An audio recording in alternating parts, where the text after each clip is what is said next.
पक्षाची बदनामी करणाऱ्यांना सडेतोड उत्तर द्या. राष्ट्रवादीच्या बैठकीमध्ये सुनेत्रा पवारांच्या वरिष्ठ नेत्यांना सूचना. सूत्रांची माहिती. पक्षाची बदनामी थांबवण्यासाठी वरिष्ठ नेत्यांनी ठामपणे आपली भूमिका मांडावी अशी सूचना दिल्याचीही माहिती.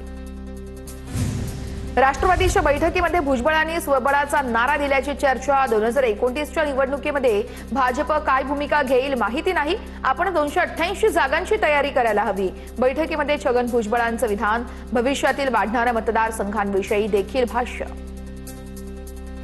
राष्ट्रवादीच्या नवीन कार्यकारिणीची यादी निवडणूक आयोगाला दिली जाणार. सूत्रांची माहिती. नवख्या लोकांना कार्यकारिणीमध्ये स्थान दिल्यानं तटकरे आणि पटेल यांची नाराजी होती, तर सना मलिक यांच्याऐवजी हसन मुश्रीफ यांना स्थान देण्याची शक्यता आहे.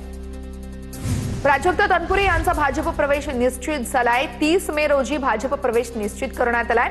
तनपुरेंना अहिल्यानगरच्या जागेवरून उमेदवारी जाहीर होणार असल्याची विश्वसनीय सूत्रांची माहिती आहे. राहुरी पोटनिवडणुकीच्या वेळेस अक्षय कर्डिले यांच्या उमेदवारीच्या वेळेस तनपुरे यांनी माघार घेतली होती.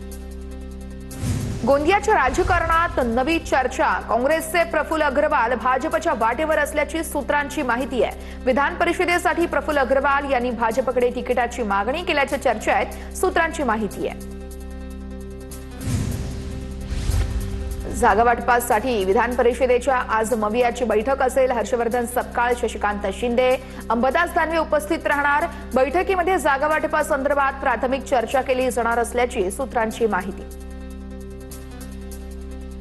दिल्लीमध्ये आज 2 महत्त्वाच्या बैठका. कांदा आणि सिंचन प्रश्नावर तोडगा निघणार. मुख्यमंत्र्यांसह दोन्ही उपमुख्यमंत्री आज दिल्लीमध्ये. केंद्रीय मंत्री अमित शहा आणि मंत्री CR पाटलांसोबत महत्त्वाची बैठक. भरत गोगावलेंचा रायगड जिल्हा पालकमंत्री पदाचा मार्ग अखेर मोकळा. सूत्रांची माहिती आहे. कोकण विधान परिषद जागेसंदर्भात शिवसेना आणि एनसीपी मध्ये तोडगा निघाल्याची माहिती. कोकण विधान परिषदेची जागा अनिकेत तटकरे यांना सोडण्याच्या बदल्यात गोगावलेंना पालकमंत्री पद. सूत्रांची माहिती. महायुतीमध्ये जागा वाटपावरून जोरदार हालचाली सुरू. भाजप 11, शिवसेना 4 आणि राष्ट्रवादी काँग्रेस 2 जागांवर लढण्याची चर्चा. सूत्रांची माहिती आहे. रायगड, रत्नागिरी, सिंधुदुर्गची जागा राष्ट्रवादीला देण्याची शक्यता आहे.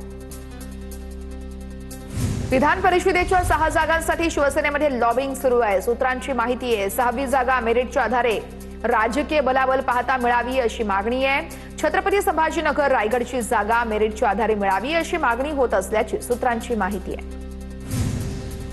महायुतीत महामंडळ वाटपाचा फॉर्म्युला ठरला. संख्याबळानुसार पक्षाला निधी आणि महामंडळ वाटप होणार. भाजपकडे 48%, शिवसेनेकडे 29% आणि राष्ट्रवादीकडे 23% निधी जाणार. भुजबळ यांची माहिती. पुणे विधान परिषदेची जागा भाजपनेच लढवावी. पुणे जिल्ह्यातील आमदारांची मुख्यमंत्री देवेंद्र फडणवीस यांच्याकडे आग्रही मागणी.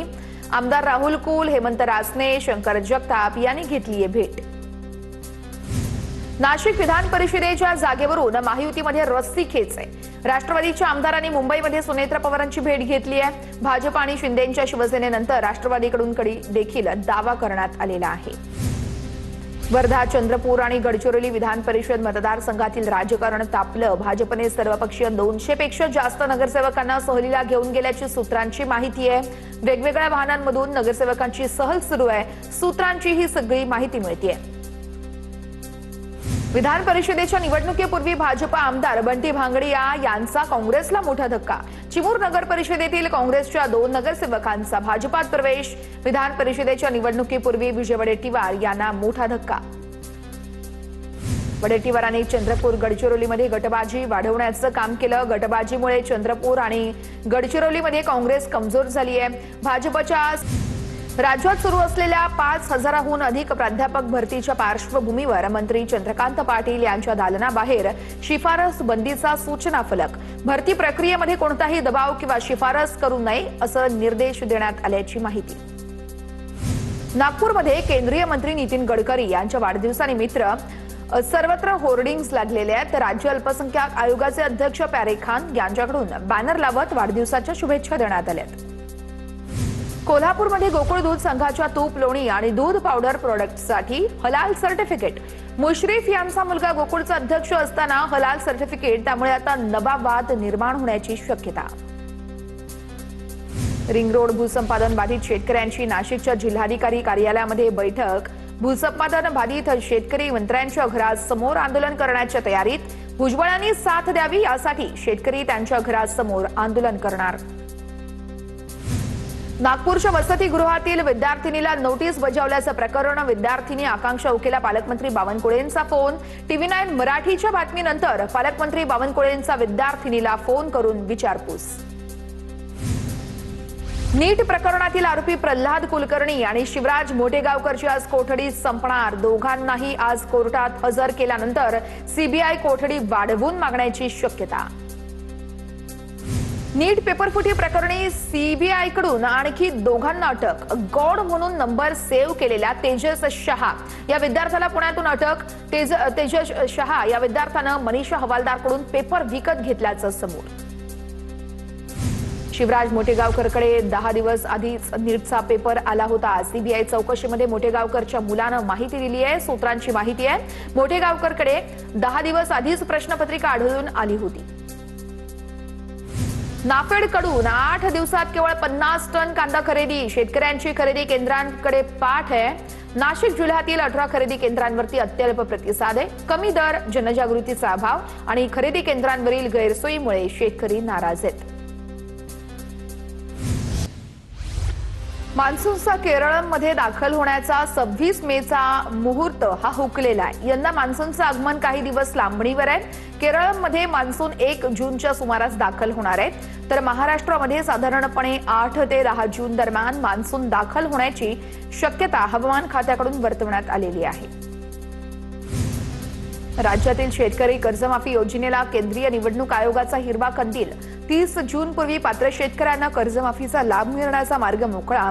विधान परिषद निवडणूक आचारसंहितेच्या पार्श्वभूमीवरती कर्जमाफीची प्रक्रिया रखडण्याची शक्यता होती। आठवड्यातून 2 दिवस ऑनलाईन शाळा घ्या आणि 3 दिवसच प्रत्यक्ष शाळा भरवा। स्कूल बस मालक संघटनेची सरकारला सूचना आहे। डिझेल टंचाईमुळे स्कूल बस मालक एकवटलेत। तब्बल 2 महिन्यांपासून महाराष्ट्रासह देशाच्या अनेक भागामध्ये सूर्याचा प्रकोप। उष्माघातानं देशभरात झालेल्या मृत्यूंपैकी एकट्या महाराष्ट्रामध्ये निम्म्याच्या आसपास बळी गेलेत। नागपूर, अमरावती, यवतमाळ, चंद्रपूर या जिल्ह्यांमध्येच 50हून अधिक लोक उष्माघातानं मृत्युमुखी पडल्याची माहिती समोर। येत्या 1 जून पासून मध्य रेल्वेच्या विविध स्टेशनवरील स्टॉल्सवर मिळणारे खाद्यपदार्थ महागणार आहेत। नव्या दरानुसार वडापाव थेट 13 रुपयांवरून 20 रुपयांना मिळणार आहे, तर सामोसाही 12 रुपयांवरून आता 20 रुपयांना मिळणार आहे। भंडाऱ्याच्या लाखणीमध्ये रात्री गॅस सिलेंडर वाटप केल्याचा प्रकार। एका गाडीमध्ये 8 ते 10 सिलेंडर भरून जात असल्याचं समोर। गॅस सिलेंडर अवैधरित्या वाटप केले जात असल्याचा संशय आहे। तालुका पुरवठा अधिकाऱ्यांकडून कारवाईचे संकेत आहेत। पंढरपूरमध्ये विठ्ठल रुक्मिणी मंदिराला आकर्षक अशी सजावट। अधिक मासातील पवित्र कमला एकादशी निमित्त सजावट करण्यात आली आहे। जवळपास 4 लाख भाविक पंढरपुरात दाखल झालेत। अमरावती कृषी उत्पन्न बाजार समितीमध्ये शेतकऱ्यांचा माल सुरक्षित विक्रीसाठी असलेले टीनचे शेड व्यापाऱ्यांच्या घशात। शेतकऱ्यांचा शेतमाल उघड्यावर आणि व्यापाऱ्यांचा माल मात्र शेडमध्ये सुरक्षित। शेतकऱ्यांच्या मालासाठी बांधलेल्या शेडमध्ये व्यापाऱ्यांचा माल सुरक्षित।